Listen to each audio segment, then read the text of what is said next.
I was just going to say we would be remiss not to mention the death of Pope Francis, R.I.P. Father my Francis. favorite pope. True. Yeah, I mean, the people's pope. I think we've talked about the Pope on this pod already, which is awesome and on brand. He comes up a lot. Did I tell you what I heard this queer at the Grand Lake Theater saying, which is like 100% not true?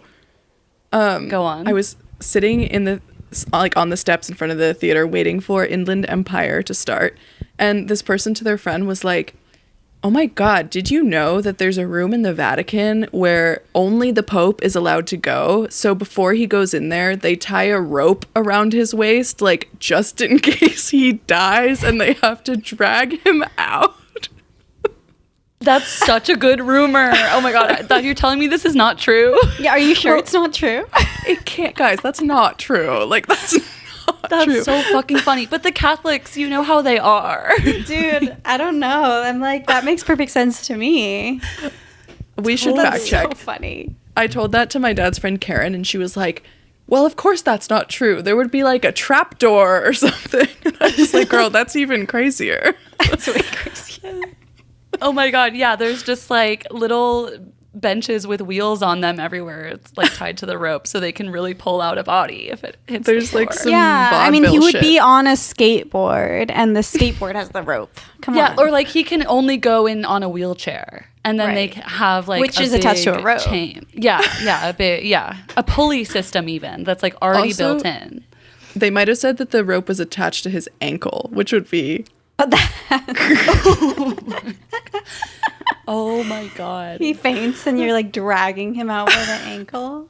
and then his little robes are all Yeah, creeping that up. would be inappropriate. Okay, Gabby brought up the death of the Pope, and now we're talking about him being dead and naked. This is a hypothetical general pope, not Pope Francis. Not Frankie. Okay, gotcha. Probably never even went in that room. He's the people's princess. So true. He's like, I Literally. wouldn't go anywhere where no one else is invited. That's Exactly. Diana East. No, Diana South.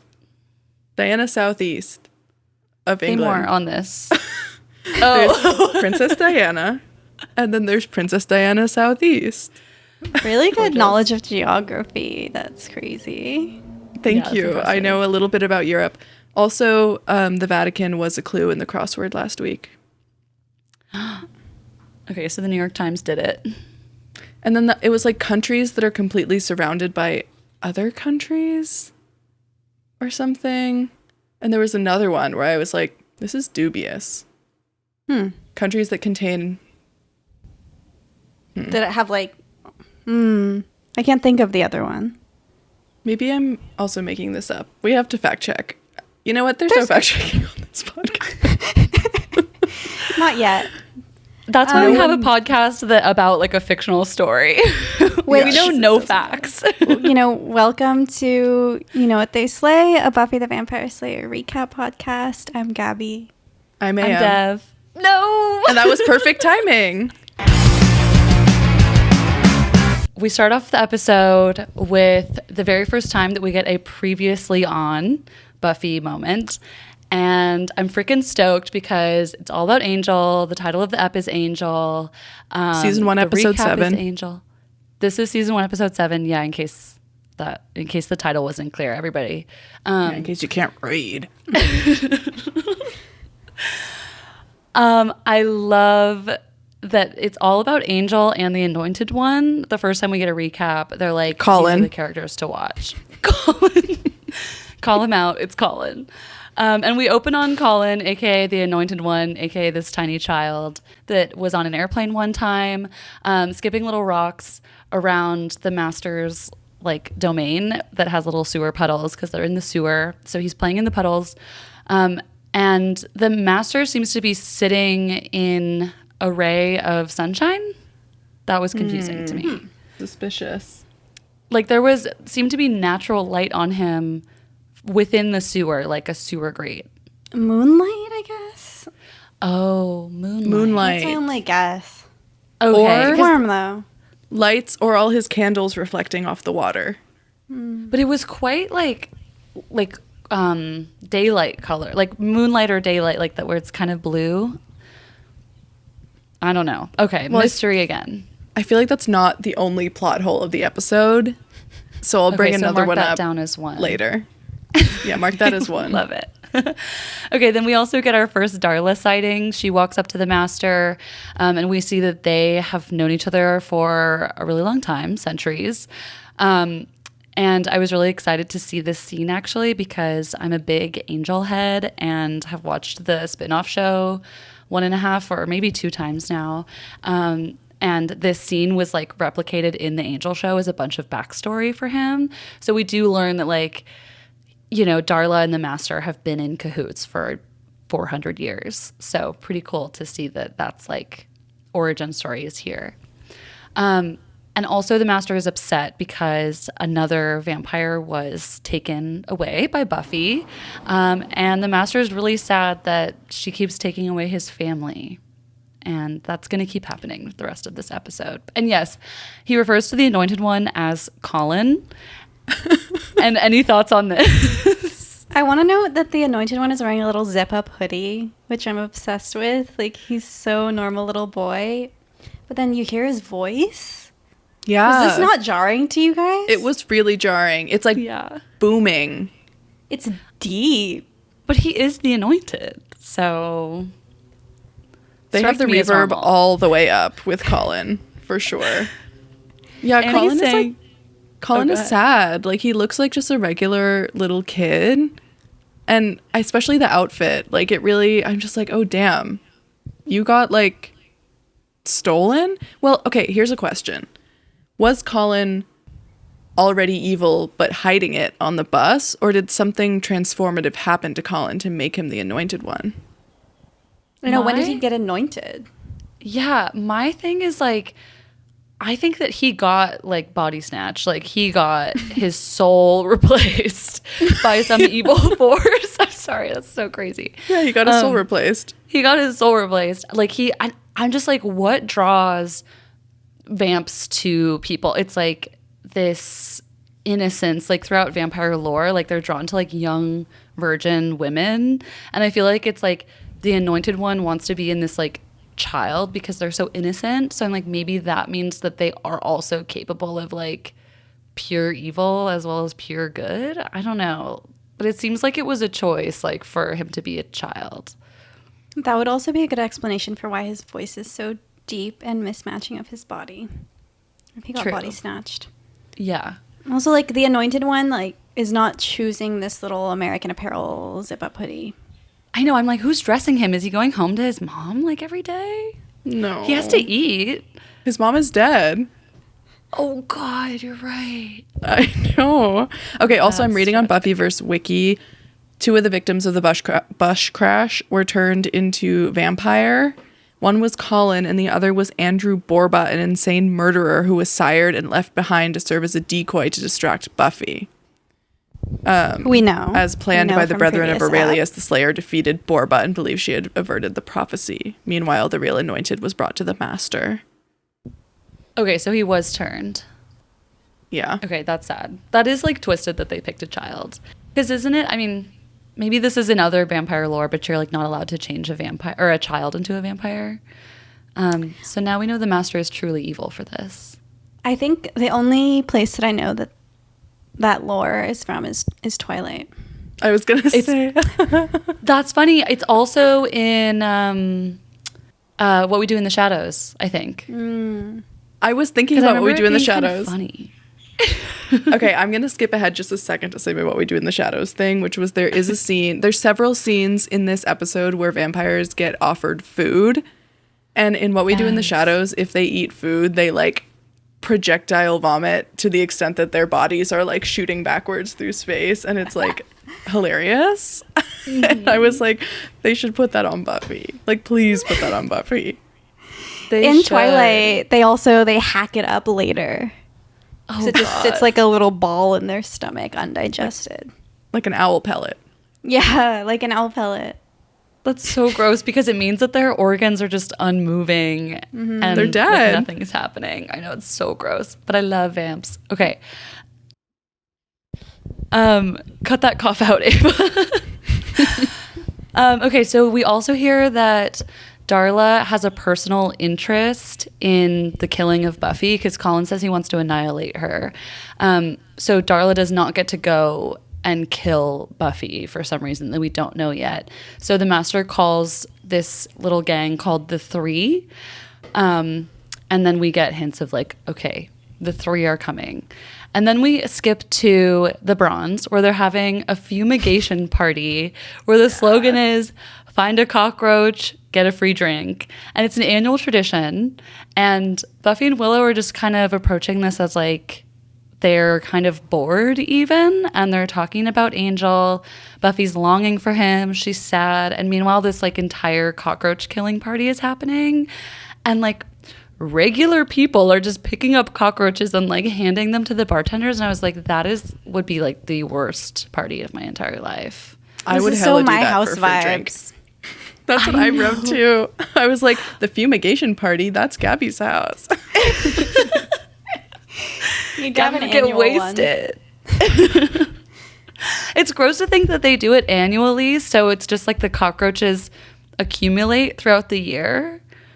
Yeah. The cockroaches are way too catchable in this episode. I mean, maybe it's a different species of cockroach, but cockroaches are fast. They are fast. Oh my god, Makes yeah, me Gabby. wanna die. Yeah, you really have personal experience. You know them. It's a battle with cockroaches, truly. It's like, I was just talking about this. It's like a fight with a vampire. Like, you're grappling, you're going back and forth, they're coming at you. They're being way too calm about it, frankly. They're flying. That's horrific, dude. Oh my No, they're not God. flying. Not here. But They could. They're climbing on the ceiling. They're on the ceiling? That's vampiric as hell. Yeah, So it true. is. And so also at the Bronze, during the fumigation party, Xander is dancing super crazy and he bumps into Cordelia and she gets mad at him, of course, and then he just like calls her a hooker. So it's like, yeah, fair fight. And the song that is playing during this encounter is called All American Rock by Mark Cherry. So shout out. Shout out. And then, go Also ahead. at the Bronze, there's a bit of a debate happening between Buffy and Willow. So I'm going to pose to the group, is this a sentence? Here's the quote. For us to have a conversation about a guy, there'd have to be a guy for us to have a conversation about. And then Buffy goes, is that a sentence? I say, obviously. Obviously. Makes complete sense. And we all Totally got a it. sentence. But she's It's a good like, oh my God, sentence. I'm a dumb girl. I'm just saying like the same thing over again. There's no guy. What are words, guys? I don't even They're know also- how to talk. Like, there is a guy, and he's lurking in the shadows at the damn Bronze. He's literally here. He's He like literally is. watching. He's always watching. And then Buffy's not having a good time at the fumigation party and is like, oh my God, I can't even talk in sentences. So she goes home and she's walking home alone and she senses someone. And we kind of think that Angel's following her. And so I wasn't super worried at this point. But then she turns around and it's literally the three coming to attack her. And they're like kind of winning. Like They're wearing armor, which is just not Yeah. fair. well, Not only is it 3 against 1, but they're wearing armor. I guess the thing is that they want to kill her really bad. So they might just like bring all their stuff. They might might wear be their okay like with it not super being a hard fair fight. outfit. Yeah. Their cockroach outfit even. Their hard exoskeleton. Extremely good motif. Okay, let's keep that in mind for the rest of the episode. The three are scary as fuck. They're like really strong. Buffy is at first joking, but we kind of immediately see that it's not chill, and that she's afraid. The 3 are somewhat giving us. I mean, we are 3. Yeah. There are many things about us that are like that. We are 3. It's kind of like there's 3 of us. Yeah. We like walk around as 3 a lot. We We really are like strong. Buffy and want to like hug her really tight. Yeah, like we've all kicked someone who's less powerful than us before. Yeah, for sure. Well, then Angel swoops in behind the three to save Buffy. But he gets out a little witty joke first. And then they're actually fighting alongside each other, which is really sweet.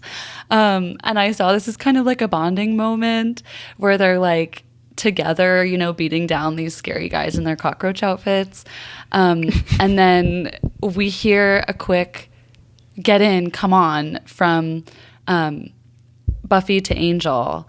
And they're at Buffy's house, and they're going in the door, and Angel says vampires can't get into the house without an invitation.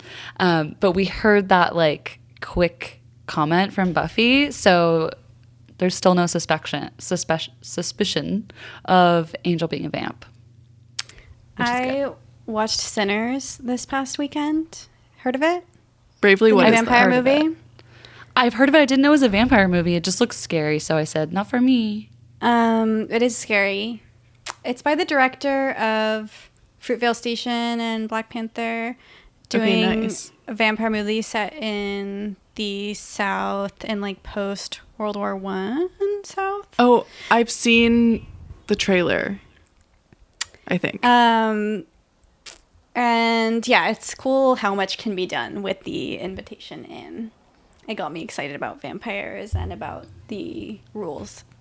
I had totally forgotten that rule. Like, I don't know why. It's kind of one of the most famous ones. I love the rules. I love that rule. I'm like, that's so handy. Of course your home is safe. It's so beautiful. Like, thank God. Capricorn Thank loves God. the rules. I know. I'm like, give me more structure. Okay, and then I just have to like get to this part where like Angel has his shirt off.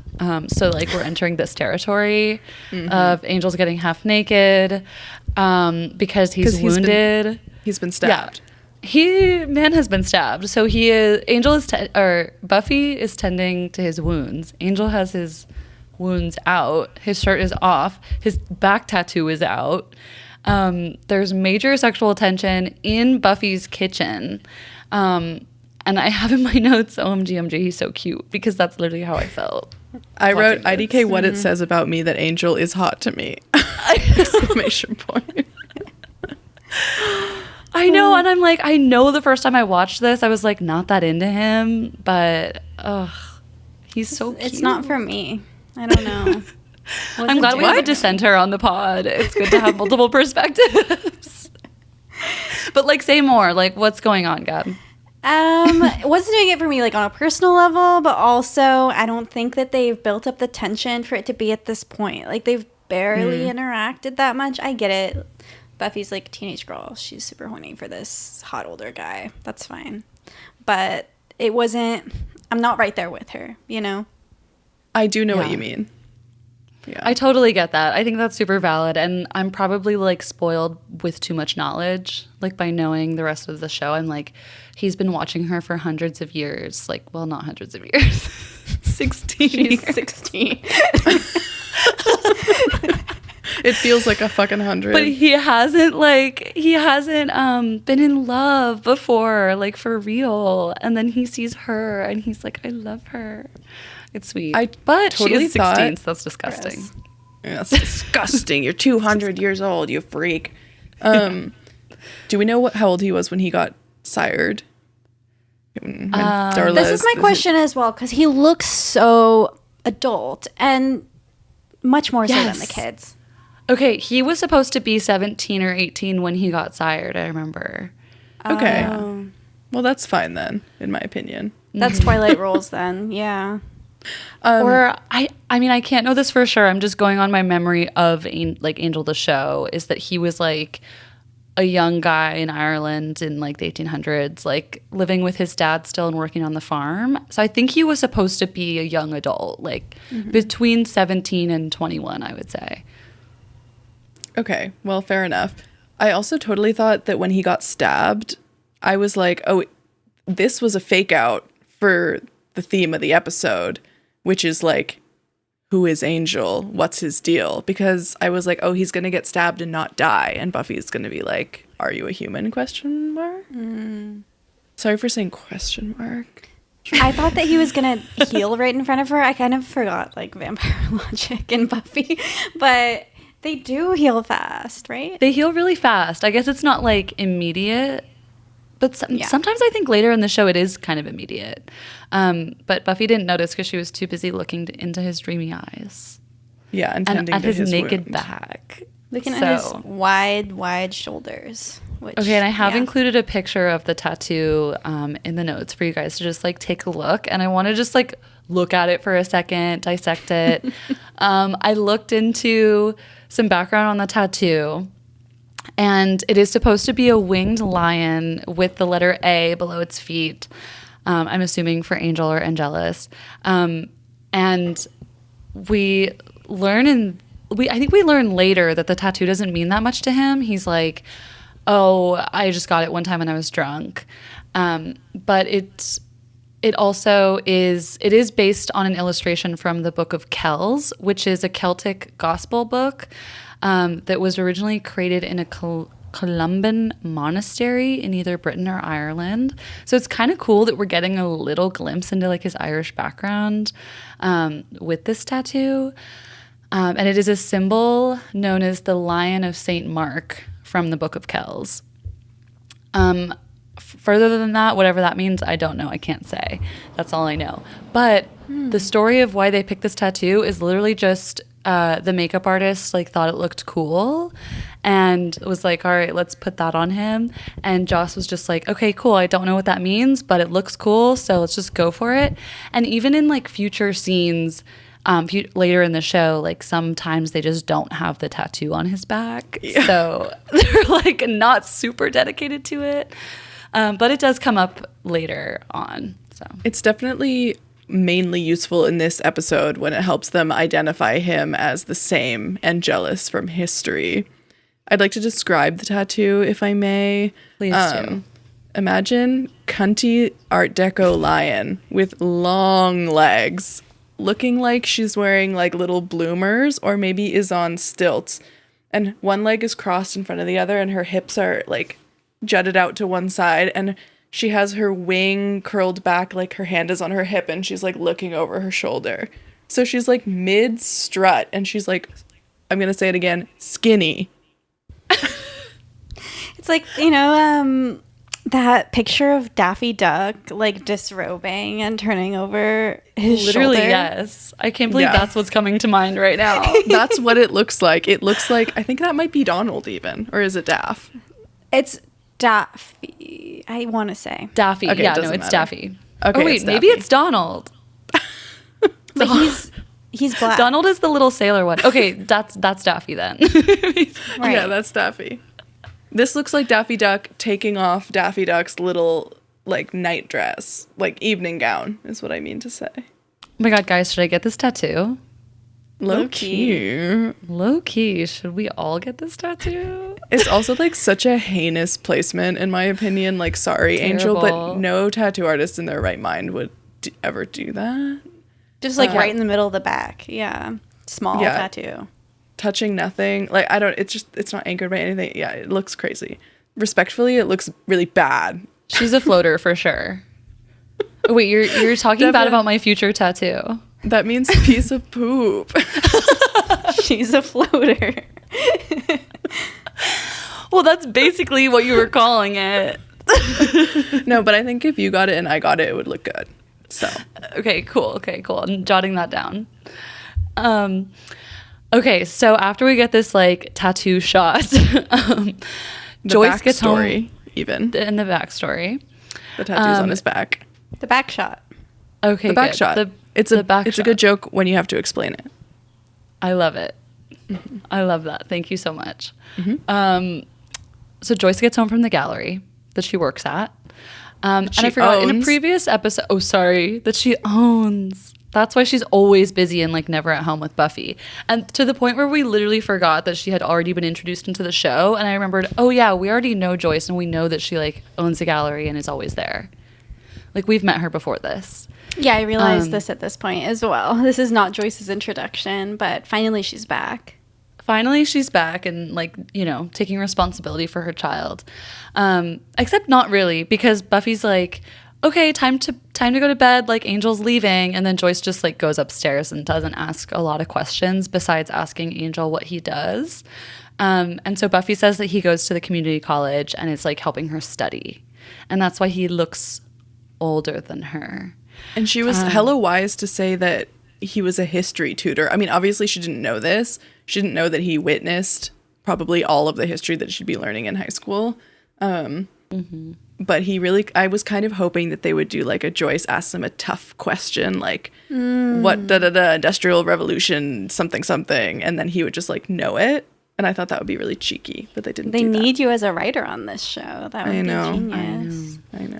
I'm obsessed with how Joyce doesn't fuck with Angel and she just never comes around to him. Like, that's so, and especially in comparison to characters she meets later who she vibes with immediately. Some blonde adult characters. It's so gratifying to me. Okay, good. Yeah, as the Angel hater. Also, Thank there's you. one more thing I wanted to say about Buffy and Angel's really sexy scene in the kitchen, which is just, he's like, there's this part where he like won't stop looking at her and she's like moving her face around and he's just like locked eyes, like staring at her. And I was like, Literally sheesh. so sexy, dude. The way he looks at her is insane. Yeah, it hurts. I love it. Okay, and then Buffy's also probably loving it because she sneaks Angel into her room after pretending he's gone. And he's like such a little guy for this. Like he's all, oh my God, I'm going up to her room. Like it was so silly. And I'm like, this guy's 200 years old. And hang out with like this 16-year-old. It's crazy. Yeah, when you're 240 years old and you're like tiptoeing up the stairs at the same time as your girlfriend after she's like slammed the door and pretended to say bye. Yeah. Cuckoo. Like how embarrassing and cutesy. And Buffy goes, 2 of us, 1 bed. That doesn't work. I'm just like, this didn't work for me either. No, that was Why cringe, did she say it like that? And I don't know. It doesn't feel enough like they're being forced into one bed for it to be like, oh my God, sexy situation where we're gonna have to cuddle. Like, It's like, honestly, I think you guys are fine.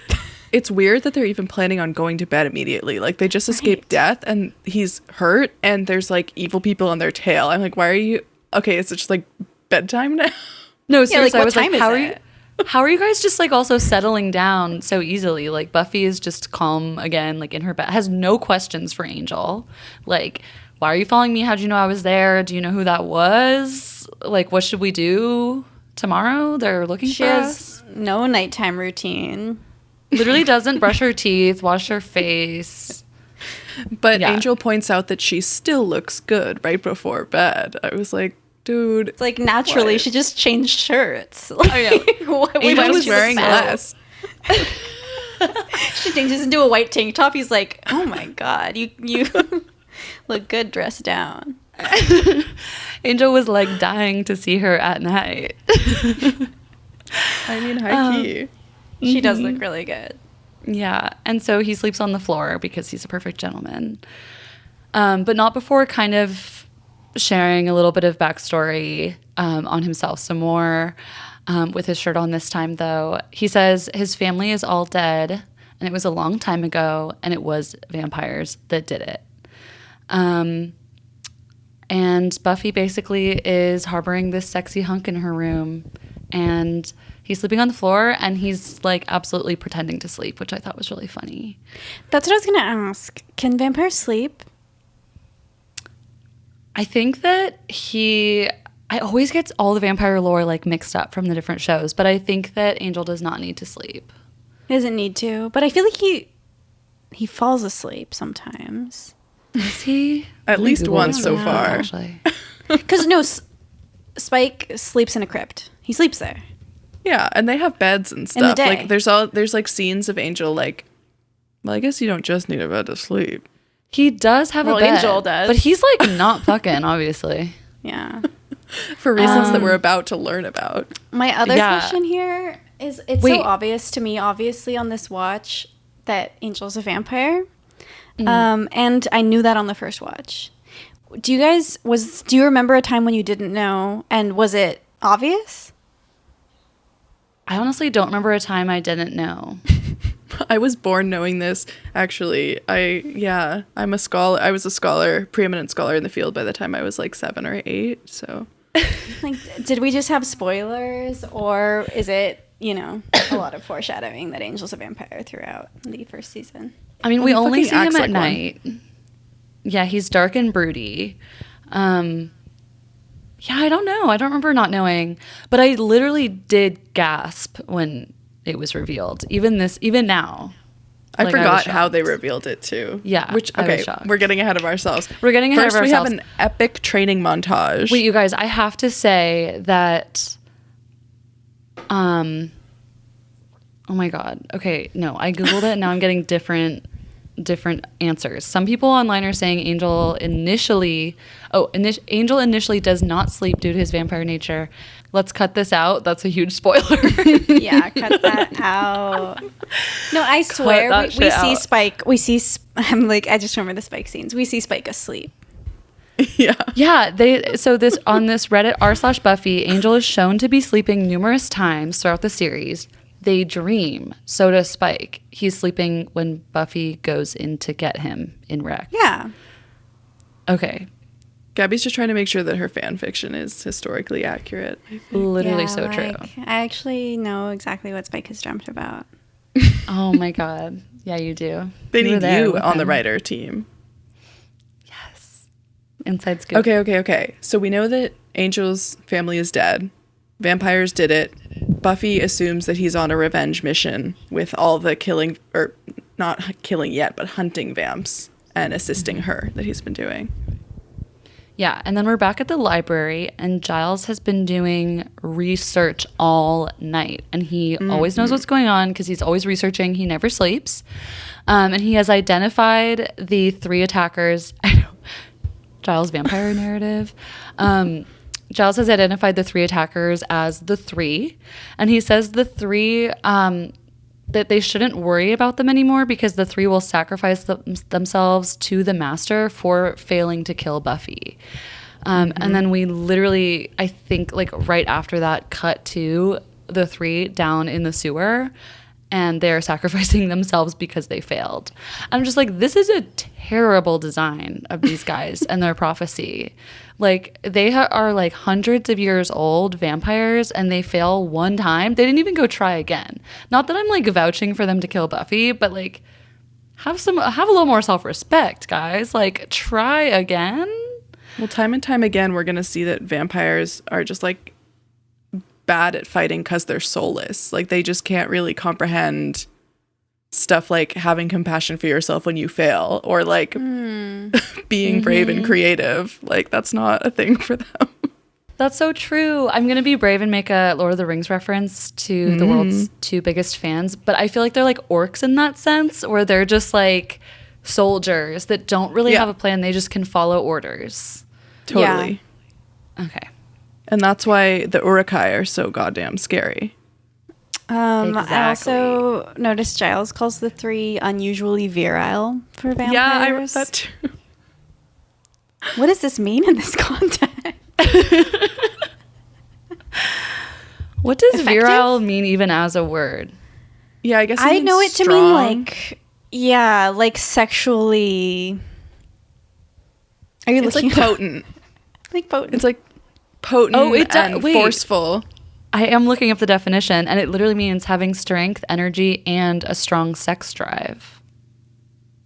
So Giles knows something. That's scary as fuck. That is really Me being a prude again. Me being Maybe like that's sex like drive, gross. among themselves. There's 3 of them. True. Wait, did you say they're sinners? I said there's 3 of them. Oh. They're sinners. Gabby's like, obviously they're sinners because they're having Well, they don't have sex. souls. Oh, right. They're already one with the devil. Okay. Anyways, we're back in training.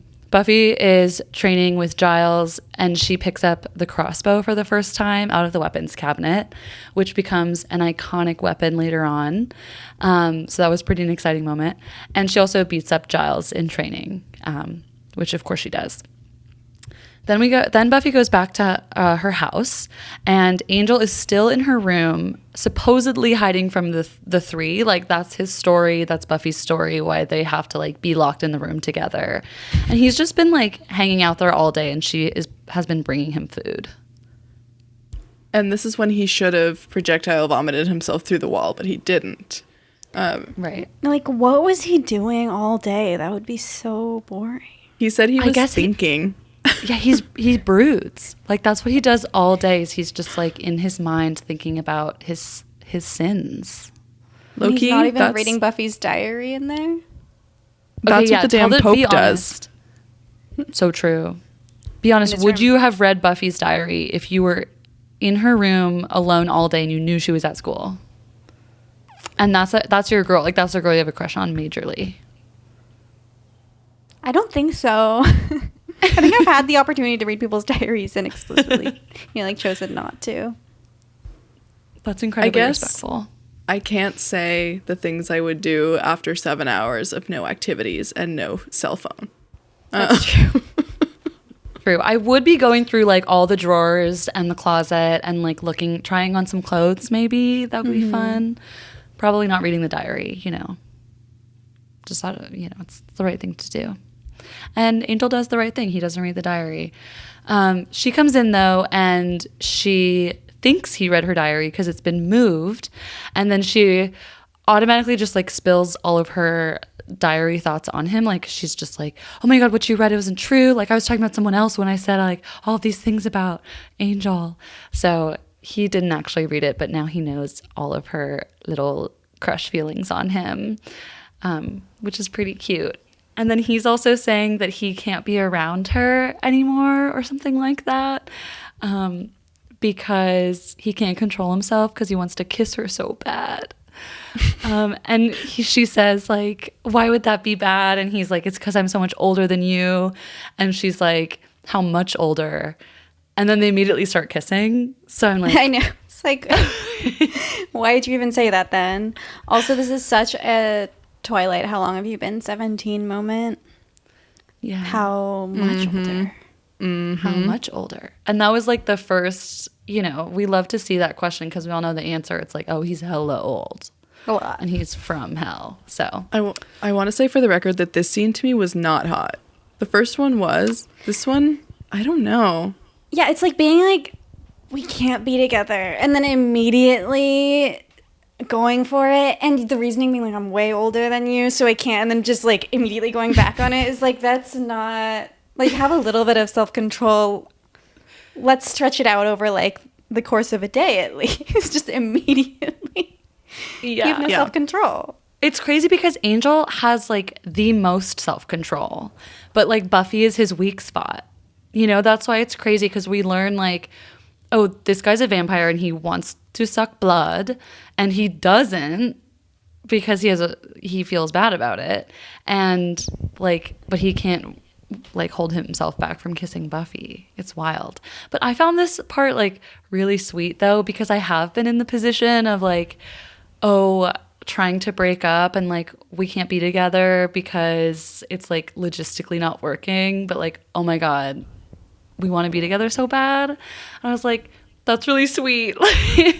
And it's so hard and sad. So I was like, okay, you guys, like, this is a real thing that like real people go through. So I felt like it was really sweet to me. I mean, it's totally a hot and sexy situation to be in forbidden love, but it's like, how forbidden is it if we're just like, whatever, let's just make out? But then he literally shoves her away. He does? He's scared. He stops making out with her. Okay, because I was distracted by how I even wrote down, I was like, they're full on like eating each other's faces. And I wrote that before he pushed her away and then like turned around and was a vampire. And I gasped. Like, I was just like, oh my God. He was eating her face. Like, he was about to. And then he stopped. And then she screams. How did you guys react to this? I was surprised. I honestly forgot that this is how we found it out. I don't remember what I thought it was, but just like having this like really kind of like Gabby saying like fast paced and surface level kind of rushed situation you're already, I think, a little on edge. Like, I was kind of like, wait, what's happening? Like, just very caught off guard by how quickly this is moving. And then compound that with the turnaround and Angel has vamp face. It's like a huge what the fuck. Yeah, it was crazy. Honestly, this scene ultimately rocked in my opinion because of that. Like, that was such a cool reveal. And it's like this guy that we know to have pretty good we don't know that yet in watching the show, but like later on we learn that he has pretty good self-control like as a vampire. And for him to lose control this first time, like ever kissing Buffy, is really crazy to see. And it shows like, oh, and then it's like for the rest of the episode, his self-control is in question, but he has lived as a vampire with a soul for years and been able to have this like self-control, and now it's all being upended. So right, it's interesting. I get how the idea is it's just Buffy's so special and this is challenging him for the first time in centuries, but it didn't, I don't know, it goes back and he has just great self-control for kind of the rest of the show. Well, I guess for that Buffy. one part when he does something. But that's not, yeah, but he didn't know that would do it. True. Yeah, which is kind of crazy. Like, why do you not know? Okay, we're skipping ahead. We're skipping We're ahead. We're skipping seasons ahead. Okay, let's go to one more thing, Gab. I think my problem with the Angel and Buffy romance, at least at this point, is it's too fast paced. Like, I need a slow burn, or I'm like, I don't give a fuck. Like, you guys just like looked at each other for a few weeks and now you're making out. Like, you need to be yearning for years. Gabby, I remember. Gabby wants a gay romance. Literally, oh my God, so true. Gabby's just like, they're not lesbians. But I guess in some ways, maybe they are. Because they live together now. Also, I remember, Gab, a long time ago, you were like, I really like music that has tension and like suspense and build up in it. And so this is like a consistent take for you. Wow. I mean, yeah, Gabby, Thank you for knowing me. Loved the longing. You're like, fuck a sex scene, fuck a like kissing scene. Like, I want that like longing gaze. Like that. That's the shit. We got a Mitski head on our hands. Yeah, we Yearn do. for a little longer. Come on, we're not even through season 1 and we're making out. I know. I wonder if they sacrificed the like yearning parts to get to what happens in season 2 and then kind of cut him out so that there could be an Angel spinoff. Like, I wonder if they had it like fast paced in order to do that. I don't know like when they decided to have that. So just whatever. Pure speculation. Whatever. I kind of like the fast pace though. Okay, one more argument for the fast pace is that they just are so magnetically drawn to each other that they don't know why and they can't help it, but like they both feel it, so they act on it fast.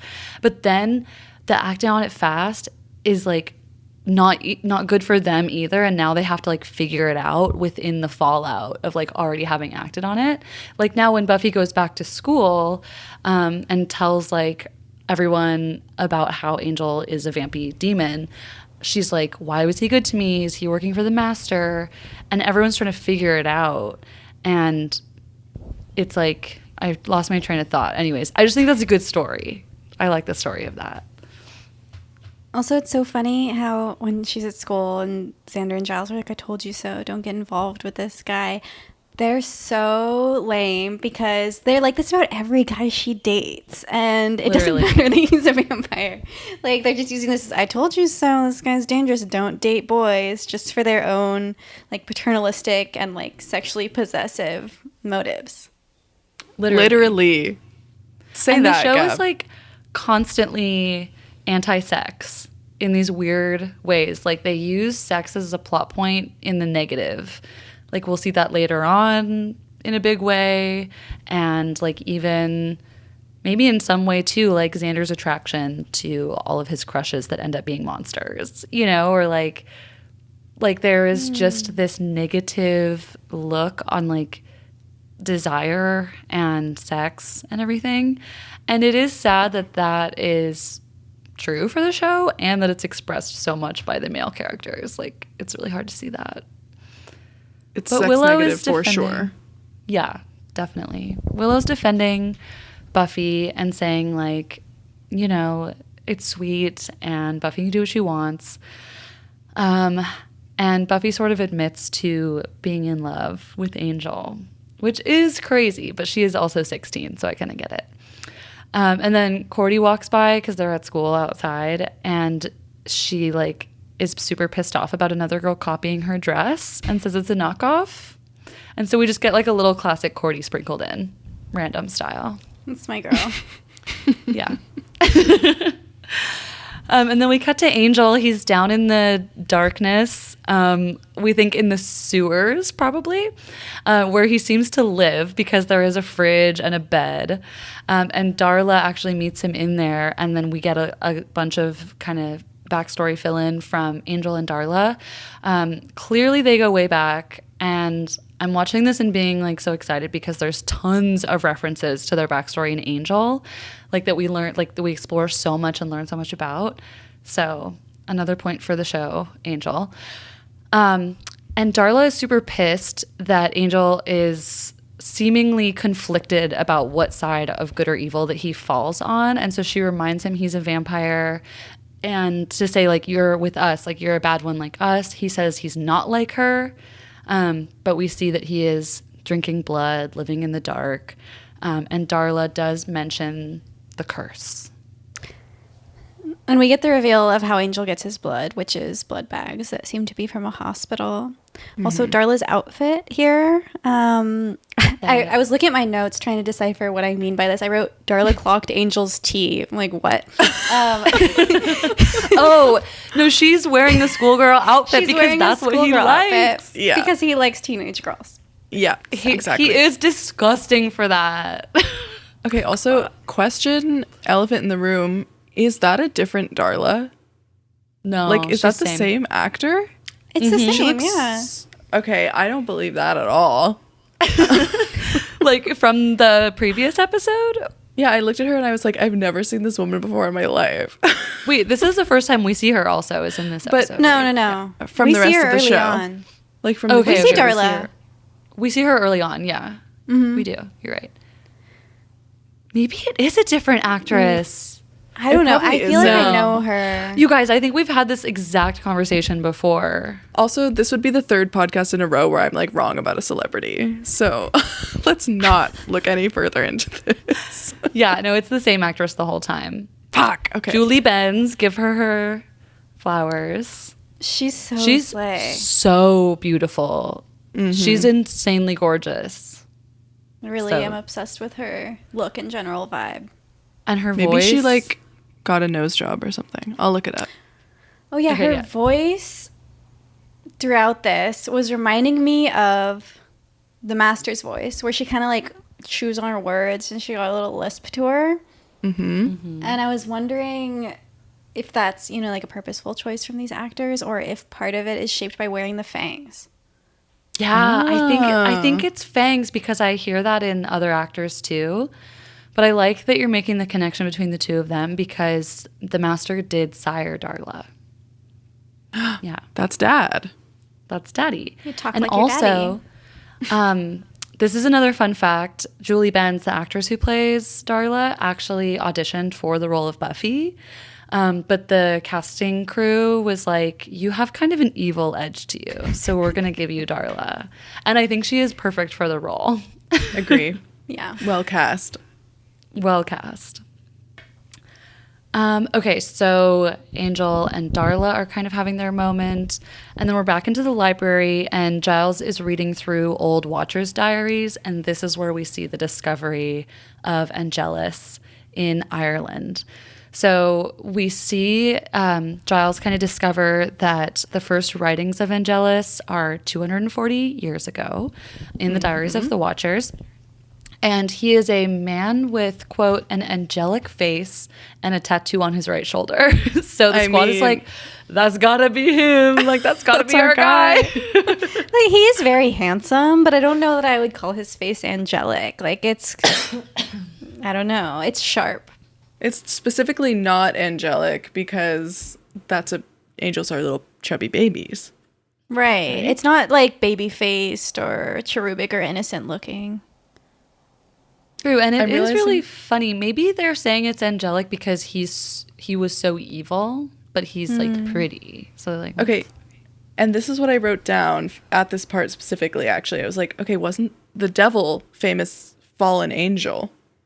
yes. So Angel This as a character is just like steeped in biblical lore. He is Yeah. like succumbing to temptation, succumbing to hell, connected to the underworld, like totally deviant, but has potential to be saved, maybe like wasn't innocent at one point. He's Lucifer. And he can only be saved by like repenting and like paying for his sins through like guilt and suffering and self-flagellation. And this is kind of like exactly why I named my albino red-eyed hamster Angel, because he has an angelic face, but those red eyes do signify demon. So he is my Demon fallen inside. angel. Yeah. Yeah. But he's never he- fallen. He's safe. He does has not have to fallen self-flagellate. once. He did jump. So he did jump 3 But he feet. jumped. Yeah. So he's fallen, but he survived. So Okay, where were we? okay, where were we, y'all? One with the angelic face. The one with the angelic face. So the gang has identified Angelus as Angel, and Kate Berlant just like burped on a podcast clip I was watching, so leave it in. It's That's charming. cool. did you get the burp? Like, did you hear it? Yeah. Oh, yeah. Oh my god! Oh my god! It sounded more like a fart though, I gotta say. Busted. Oh well, it was a fart out this one, out the front.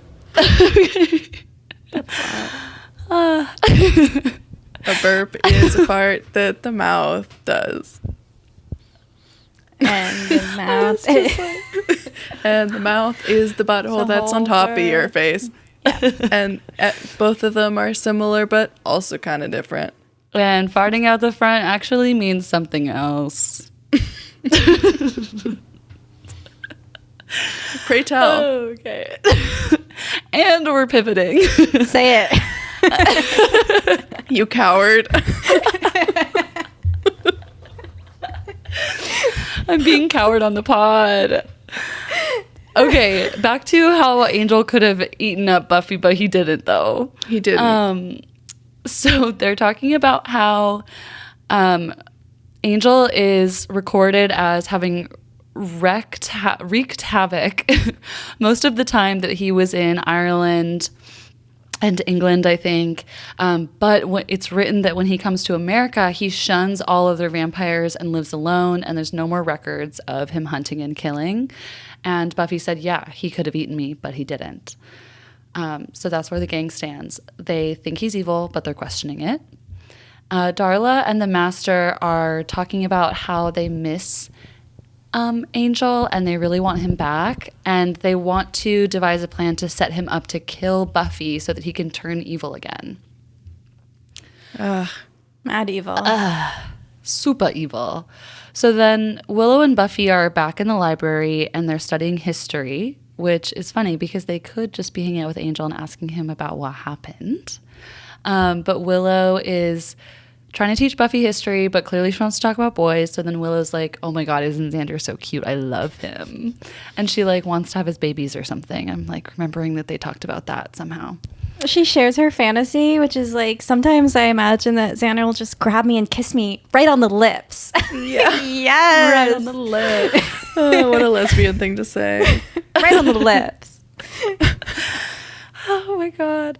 And as they're talking about this like incredibly beautiful, wholesome conversation, Darla is lurking in the shadows of the library, listening to the whole thing. So now she's getting some insight. And then we go back to Buffy's house where Joyce is at home. And I have to say, she's in quite a slay outfit. Joyce She's looks having amazing. a lovely, elegant evening alone at home. She's amazing. Like, she is very single-minded and absent from her kid's life. but she is thriving on her own. And she is a gorgeous woman. She's a gorgeous woman. Really what matters. And that she's... you know. Exactly. This is what like Miranda July is teaching us these days. I didn't appreciate how beautiful Joyce was at my first watch, but she is stunning. She has such good makeup too. Yeah, and like a perfect little curly bob, and she's wearing this like checkered tunic shirt that is now like a super trendy bagoo pattern, and I'm like, yeah, she was ahead of her time. She has these big gold rings on. She looks awesome. She predicted several 2020 micro trends in one outfit. Literally, dude, she was ahead of her time. She hears some sounds though, so she's a little scared. And then we see her go to the door, look outside, walk away. Darla's out there with a full vamp face on, being super creepy. And she knocks on the door and gets into the house by pretending to be Buffy's study date. And of course, Joyce welcomes her in. I literally shouted out loud when she invited Darla inside. Yeah, she literally says, like, would you like to enter my home? And Darla's, of course, making really sinister comments behind Joyce, but Joyce just, like, doesn't think anything of it. She's such a sweetie. She's so trusting. And she's like, of course, my daughter Buffy would have, like, the best, most kindest friends that are, like, so sweet. And Joyce does say that she has been wrestling with the IRS all night. And this, like, felt really relatable to me per last episode. So I was like, girl, I feel you. Like, that sucks. Angel busts in after hearing Joyce scream. Am I getting ahead? No, because Darla is like acting really sketchy, comes up behind Joyce and grabs her and bites her neck. Her blood. Okay, even. Darla is sucking Joyce.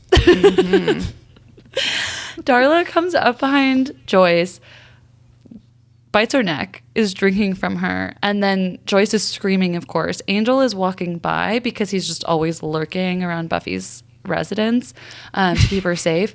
And so he busts in. Which he's able to do because he has the standing invite from Buffy. Yes, because he's already been invited. So that's comes really handy in this situation. Darla's drinking from Joyce and encourages Angel to also do so. And he actually then is holding Joyce and like turns vamp face, and then Darla gets out of there, and then Buffy comes in to see Angel holding her mom, like full vamp face on, and the next scene is Angel being thrown through their front window. And then we hear Buffy run over to Joyce and dial 911, and we get their official address. 1630 Rebello Drive.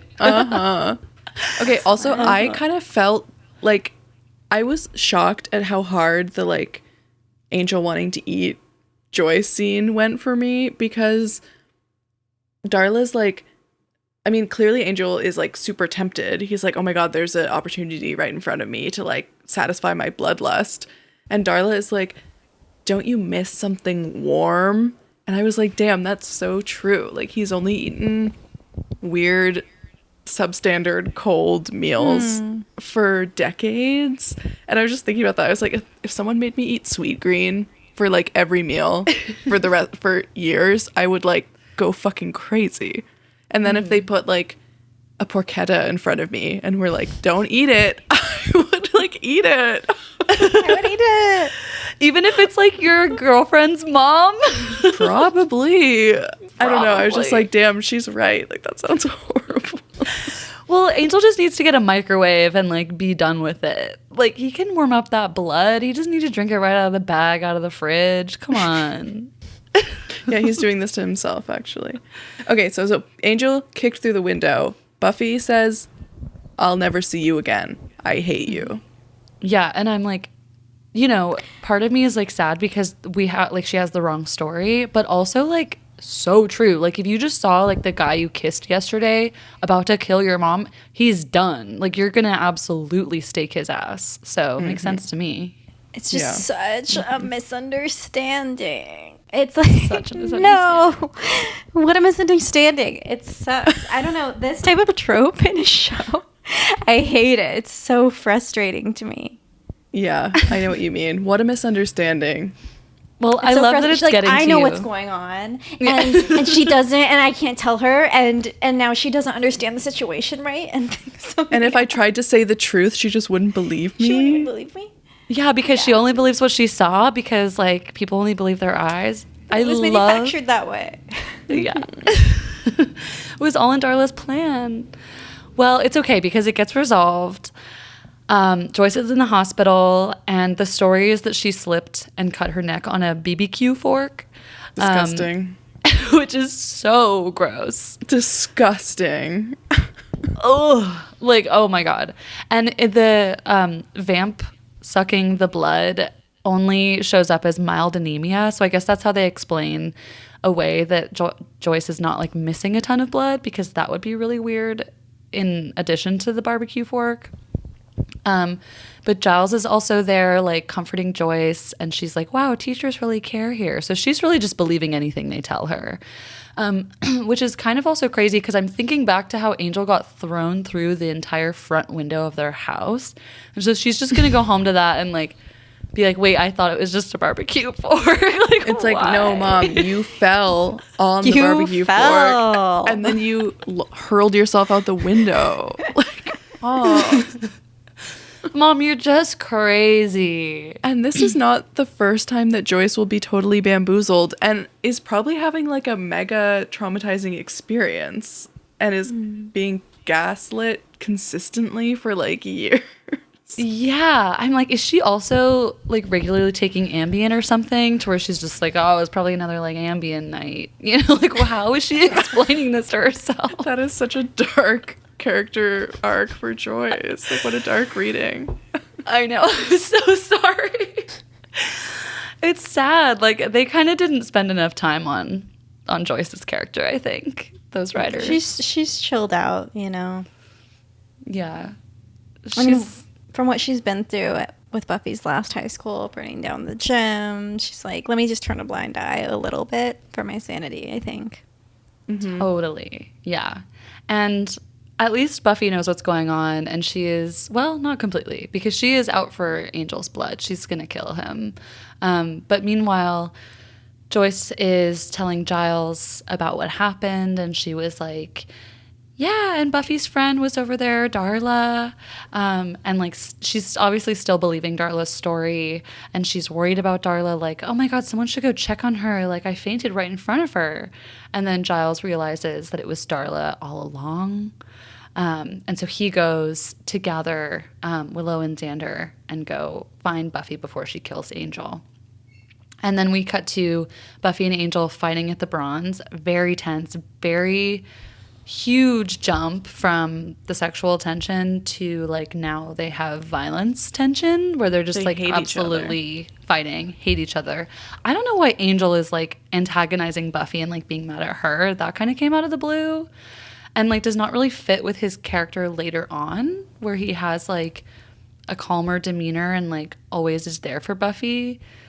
But he was kind of like egging her on to kill him, and even like turning into a vamp and fighting her.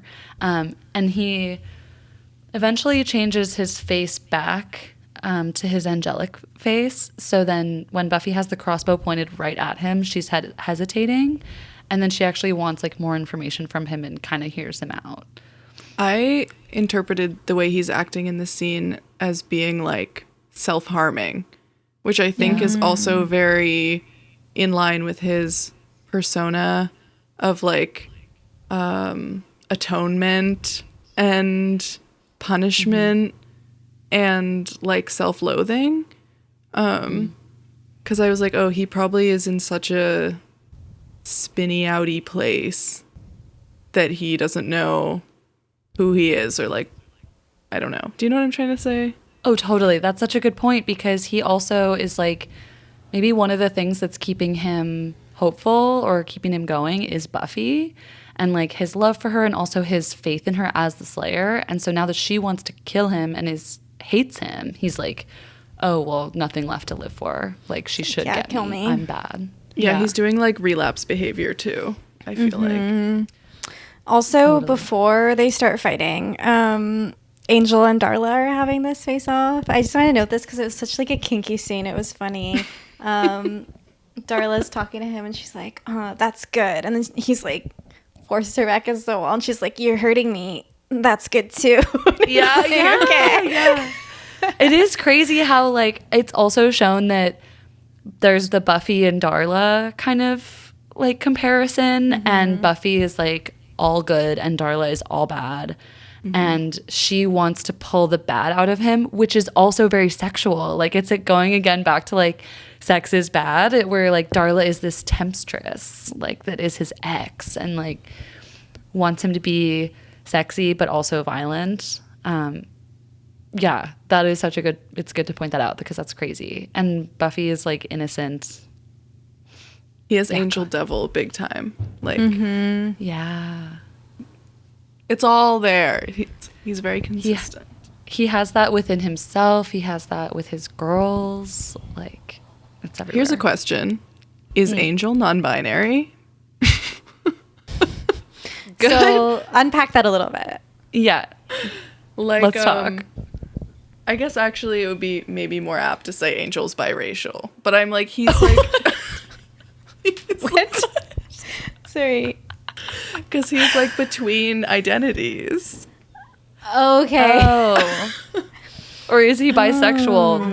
We know that for a fact. Well, we know he that is for a bisexual. fact. Yeah. I just feel like he's giving a little bit of third thing. Okay, this take flopped. No, I'm Something gonna to have think to think about. on that. No, I'm like literally noting it down in my brain for future consideration with more evidence. Okay. We need more We'll evidence. revisit in future episodes. And we will revisit. Listeners, note that down. Okay, where were we? So Angel is Crossbow. egging on Buffy. Crossbow. At Angel. Right at Can't his- shoot. Can't shoot. And so then Angel is kind of telling her his story. So now we get to hear more about Angel's story. This is so juicy, you guys. Oh my God. Okay. So Angel then gets this opportunity, or he takes this opportunity to tell Buffy some more of his story and kind of how he ended up the way he is and why he's different from other vampires. So he was talking about kind of the origin story of what we now know is the curse and what Darla was referring to earlier, where he antagonized a family of the Romani clan. He uses a different word that everyone can infer, but we're not going to say it.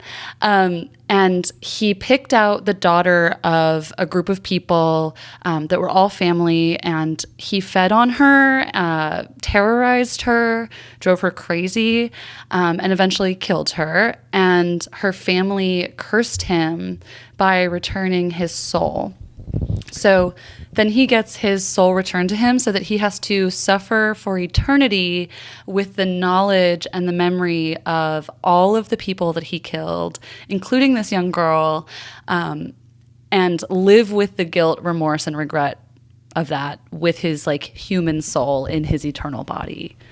This is like Buffy- his Dracula moment. This is his Bram Stoker's Dracula moment to me.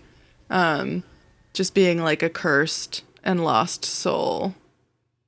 He is, It's and also he is so beautiful what that family did, like that for their girl to avenge her. And he calls her beautiful, dumb as a post. Like, she's a genius. don't as we talk will. about her like that. Do not talk about her like that. I'll kill you. And it's crazy because as we learn like later, there's more story there. We get to know this girl that he's referring to, and like he knows she's not dumb. Like, why is he talking about her like this to Buffy? Like, he knows she's not. She has like special powers. Like, it's crazy. She has depths. She has depth. She is a brilliant character. But Buffy kind of trusts Angel again after this. She realizes, like, okay, he's dealing with a lot. It's complicated. She believes him when he says that it wasn't him. It was Darla. And Darla shows up, and Buffy realizes that Darla and Angel were together for several centuries, and that Darla still loves him, but he doesn't love her. And Darla says that Angel loves Buffy and that he's sick for that he's twisted and sick. She says, you're sick and you're always gonna be sick. Oh my God, you nailed it, Gabby. Sick. And Angel has a really Tim Robinson line reading in this scene also. He's like, when the demon gets your body, it doesn't get your soul. Like, he says something like so Tim Robinson core. It's just awesome. Oh my God, that's perfect. Do we think that this girl on girl fight is problematic? Like, it's so tropey of the 90s also to be like, you love my boyfriend, but you're ugly. And like, but I used to love your boyfriend and I fucked him first. Like, it's just kind of tired. But it's not I don't know. angry. Men get to have fights about this same thing all the time. So I don't True. think it's necessarily. And they're not like having a, like, you know, scratching each other. Like, Darla has a gun. Yeah. Darla So the big, has a gun. the big reveal is Darla has not one but two guns. Low-key So 5 out of 5 funny. stakes. No one else has guns in this show. They're so rare. Darla has She has two two. guns. She has like two like pistols. And there's the So scene where she's funny. like sliding back on a pool table, like shooting both at the same time. I was like, what am I I'm obsessed watching? with her. I loved it. I was like, she found the hack. She's just like, guys, I hacked this. Like, it's over. I'm just going to shoot y'all. I think Quentin Like, it's- Tarantino wrote this episode. But it's kind of iconic that she has guns because, like, she knows it won't kill Angel. It'll just kill Buffy. So, like, she is kind of smart for that. She didn't bring a stake Yeah. to the fight. She brought That's guns. genius. She brought a gun to the steak fight. She brought a gun to everybody else brought stakes. She brought guns. And she's shooting at them. You know, you're absolutely right. There's a really awesome shot of like slow motion bullets hitting glasses and breaking. Like, I honestly was like, this scene rocks. This is I know. I was like, it is crazy that they haven't had guns in this yet. Like, this is absolutely high action. It's amazing. It's I know, probably maybe they easier. realized we can't have too many guns. It would make it's just too improbable that Buffy's surviving that. Yeah, it's like, what if the person on the trolley problem had a gun? Like, that's not fun. Exactly. They just shoot the And- trolley. They just shoot themselves, probably. Anyway. That's so Angel coded. Whoa. Okay, what was I going to say? I can't remember. Oh, I was going to say it's probably easier to film at a gun range than to do like hand-on-hand combat because you need to hire like real professional stunt people and like martial artists to do that, and they have to like be convincing. But you can just like shoot bullets hitting a bar and it like looks epic. You know what I mean? True. Yeah. I guess maybe they were low budget at this point and they're like, we just need to shoot the guns. Guys, it's time. We ran out of money for those guys. And I guess they didn't really know what they were doing yet, so they probably like wrote in the guns to be like totally epic, and then immediately realized what we're talking about, and they were like, guys, no more, we can't have any more guns. Yeah, totally. And they're just like, we'll just write like Darla, Darla was just like crazy like that. Like she just brought guns.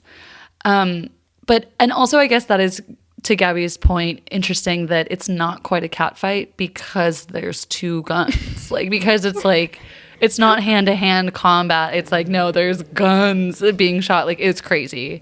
And Darla has those guns pointed at Buffy. She's about to kill Buffy. And Angel comes up from behind her and absolutely stakes Darla and kills her. She turns to dust. And I was just like, that actually shocked me.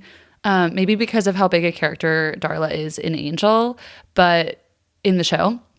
But that's like his ex of his whole life, like his sire. She made him, as we learned in this episode. They were together for centuries, like going all across Europe. And she was alive for 400 years. She was the master's favorite. And he just staked her like that, like for Buffy. So Does she really not come back in Buffy? She does not come back in Buffy. Does she not? She That does feels not. crazy. I mean, no spoilers, but I was writing this. I was like, is this a major plot hole? Because why do I feel like I know so much about Darla? But then I realized I've just watched some of Angel. Yeah, I think that it's just from Angel because, like, I remember watching Buffy and not any of Angel, and just being like, okay, Darla's such a minor character, like not sad at all that she's dead, like makes sense, you know, she was And we get her in villain. flashbacks. Like, I think we see her in Ireland. That's very Dublin. true. That's very true. We do get flashbacks. So we get flashbacks of her and Angel, yeah, in like Victorian garb. So Okay, the your actor next comes note- back. Dev, your next note is like making me LOL aloud because Darla is dead, Angel has killed her, and the master is throwing a fit. Darla was his favorite. Darla was his favorite. He is like beside himself. He's throwing a fit. He's sad. He's crying. Who knew he could feel sadness? Which is crazy. No. And he's like, Darla made Angel. He's so sad that she's gone and that Angel is the one that did it. It's just like such a betrayal. And he's sad because the three of them were supposed to be together in the apocalypse. They were supposed to like be on the throne watching the world burn. So he's missing out. Yeah. So funny that was supposed to be the trio. Like, what a weird squad. You know, and like it's funny because Darla and Angel were together romantically, and then like the master was like their dad, so it's kind of a funny little trio. He's like the original vampire, right? He's like, this is my daughter and her boyfriend, and I love Yeah. them. Yeah, and he's like, they're gonna be with me forever. This is kind of beautiful. Yeah, when you Sweet. see it like that. Okay, I just remembered something that I might be talking about it wrong. So let's see what happens. Is it a celebrity? It's not a celebrity. It's that there's a part where Darla is talking to the master about Angel and is like trying to make a plan to get him. And I can't remember what she says. Oops. Kind of the whole point of this. But I remember being like, vampires are stupid. She pretty much thinks that Angel would rather be alive and have killed Buffy than be dead and like still be in love with Buffy. Oh, yeah, because she was saying the way that they trap him into killing Buffy and turning evil again is make it so Buffy's going to kill him. Yeah. And then he'll kill her to save himself. And it's like, no, yeah. you won't. Yeah. And I was like, that's also a big fucking vampire problem is they don't, which is, I'm trying to connect to the master crying because we're like, wait, but they don't feel stuff. Like Darla just thinks like doesn't get love at all. No conception of how that would change Angel's motivation. So it is surprising to see the master be like, I'm experiencing loss because I loved someone. Yeah, and I'm like trying to spin it in my head of maybe it's like a selfish thing. Like he was like, those were supposed to be my cronies, like that were going to sit next to me on the throne, and like now they can't do my work for me. But he seemed very emotional about it. So maybe since he is the master and he's the original vampire, he has like wisdom and therefore emotions.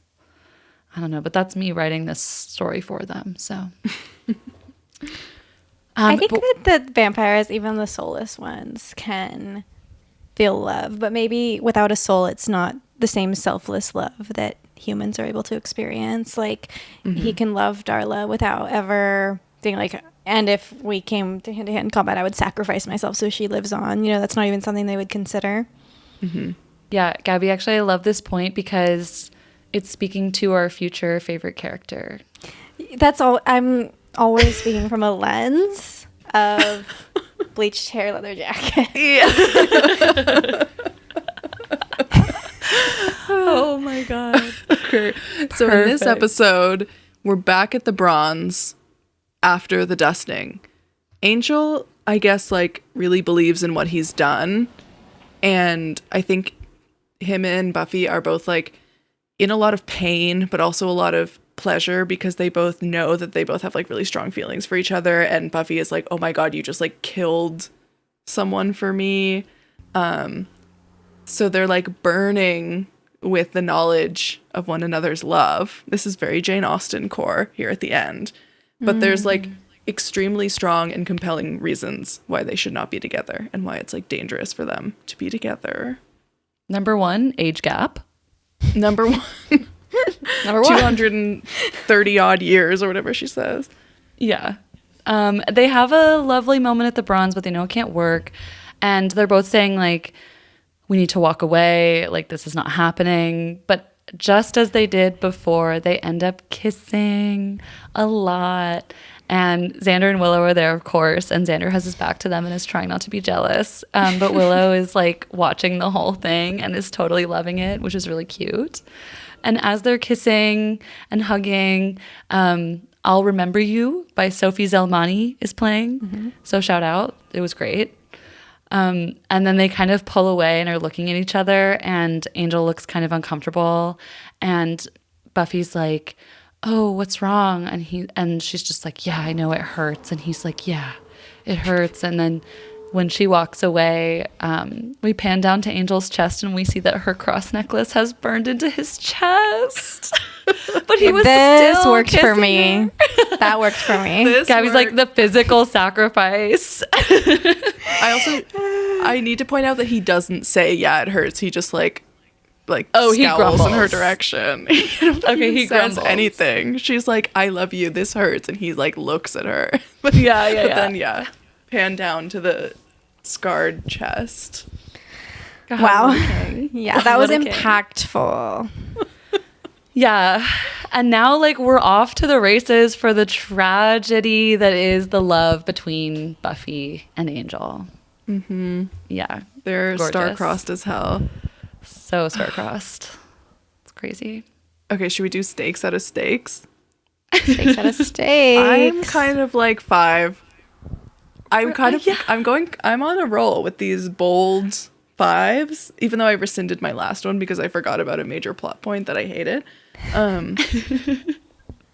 This one This one pretty rocked. good. This one was pretty good. Okay, even though I'm like on the Loving Angel train and this episode was great, I will give it maybe a 3.75 steaks out of. No, we we're said just no going down- 0.25s. We're just going down to the 0.5. Oh my God, I forgot. Okay, then I'll give it a 4. I'll give it a 4 because like Okay. we get so much good lore and I love that. But also I'm like, we see sides of Angel that don't all the way match up to like how we know him in the future. So I'm like, it's a little bit of a confusing start, but I love all of the like dumping of lore and his history onto this episode. And I can't wait to see more. Gab, what do you think? I'm at a 4. I think, yeah, there were some plot holes. I'm not fully subscribed to this romance, but I was so locked in the whole time and really enjoyed watching it. And it's just quintessential Buffy. Loved it. Hell yeah, loved it. I love how at the end of every episode we're like, that was so Buffy. That was so Buffy. Yeah, when will we be like, that was not Buffy? That was not Buffy at all. Maybe on the musical episode. Oh, that's Yeah, going to that be my was not 5 Buffy. for sure. That's a 5 from me. Totally. We already see it coming.